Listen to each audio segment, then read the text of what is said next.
আজ রবিবার সকাল ৯টা মতো বাজে। সকালের জলখাবার কমপ্লিট করার পর মাকে জিজ্ঞাসা করলাম, মা আজ দুপুরে কী রান্না করবে? মা বলল, আজ একটু পোলাও আর একটু চিকেন কষা বানাবো। আমি তো শুনে ভীষণ খুশি হয়ে গেলাম। মা বলল, তাহলে ওইখানে দেখ 200 গ্রাম মতো গোবিন্দভোগ চাল আছে, চালটাকে তাহলে একটু ভিজিয়ে দিই, জল ঝরাতে দে। চালটাকে ভিজিয়ে জল ঝরিয়ে নেওয়ার পরে মা বলল, বাটিতে একটুখানি ঘি আর একটু হলুদ মিশিয়ে চালটাতে মিশিয়ে দে। তারপর মেশানো হয়ে গেলে ওর মধ্যে ঢেলে দিলাম 2 চা চামচ আদা কাঁচা লঙ্কা বাটা এবং 1 চা চামচ গরম মশলা। আদা এবং গরম মশলার মিশ্রণটা চালের সাথে ভালোভাবে মিশিয়ে নিয়ে চালটাকে রেস্টে রেখে দিয়েছিলাম আধ ঘন্টার মতো। এভাবে চালের মধ্যেই ঘি আর হলুদ মিশিয়ে রাখলে কি হয়, পোলাওয়ের কালারটা খুব সুন্দর হয়। তারপর একটি প্যান নিয়ে প্যানে 50 গ্রাম মতো ঘি দিয়ে তার মধ্যে দিয়ে দেবো 2টো তেজপাতা, 2টো শুকনো লঙ্কা, 5টা দারুচিনি, 5টা এলাচি এবং 5টা লবঙ্গ।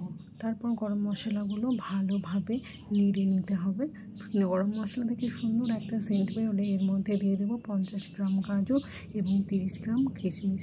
তারপর এগুলোকে ভালোভাবে ভেজে নেব। কাজু কিশমিশের পরিমাণটা আপনারা আপনাদের ইচ্ছে মতো দিয়ে নিতে পারেন। কাজু কিশমিশটা ভালোভাবে যখন ভাজা হয়ে যাবে তখন এর মধ্যে দিয়ে দেওয়া হবে আগে থেকে মাখিয়ে রাখা সেই গোবিন্দভোগ চালটি।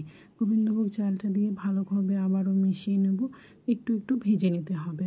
বেশ ভাজা হয়ে গেলে এর মধ্যে দিয়ে দিতে হবে পরিমাণ মতো জল, অর্থাৎ যে বাটির চাল নিয়েছিলাম সেই বাটির ডবল বাটি জল। এখানে আমরা 200 গ্রাম চাল নিয়েছি, তাই 400 গ্রাম উষ্ণ গরম জল দিয়ে দেব। গরম জল দেওয়াটাই খুবই ভালো, তাই গরম জল দিয়ে ভালোভাবে আর একবার ভালোভাবে মিশিয়ে নেব। মেশানো হয়ে গেলেই এর মধ্যে দিয়ে দেব স্বাদ মতো লবণ। লবণ দেওয়া হয়ে গেলে তারপরে দিয়ে দেব পরিমাণ মতো চিনি। এখানে আমি 100 গ্রাম চিনি ব্যবহার করেছি, আপনারা আপনাদের মিষ্টি মতো যতটা প্রয়োজন ততটা চিনি দেবেন। তারপরে দিয়ে দেব 2টো চেরা কাঁচা লঙ্কা। তারপর 10 মিনিট ঢাকনা দিয়ে রেখে দেবো। 10 মিনিট পর ঢাকনা খুলে আরও একবার নাড়িয়ে দেবো। ভালোভাবে নাড়ানো হয়ে গেলে গ্যাসের আঁচটা একটু কমিয়ে দিয়ে আরও একবার ঢাকনা দিয়ে 10 মিনিটের মতো দম দিতে হবে। দম দেওয়ার পরে হয়ে গেলে 10 মিনিট পর ঢাকনা খুলে দেখব রেডি হয়ে গেছে আমাদের বাসমতি পোলাও। এবং শেষে একটু মিঠা আতর এবং একটু গোলাপ জল ছড়িয়ে দিলেই রেডি হয়ে যাবে বাসমতি পোলাও। এরপর আপনারা আপনাদের পছন্দ অনুযায়ী প্লেটিং করে পছন্দের ডিশের সাথে এটিকে গরম গরম সার্ভ করতে পারেন। খেতে কিন্তু খুব সুন্দর হয়, খুব ভালো লাগে। যদি আমার মায়ের এই রান্নাটি আপনাদের ভালো লাগে তাহলে অবশ্যই একটি লাইক করবেন, কমেন্ট করবেন এবং শেয়ার করবেন, আমাদের পাশে থাকবেন।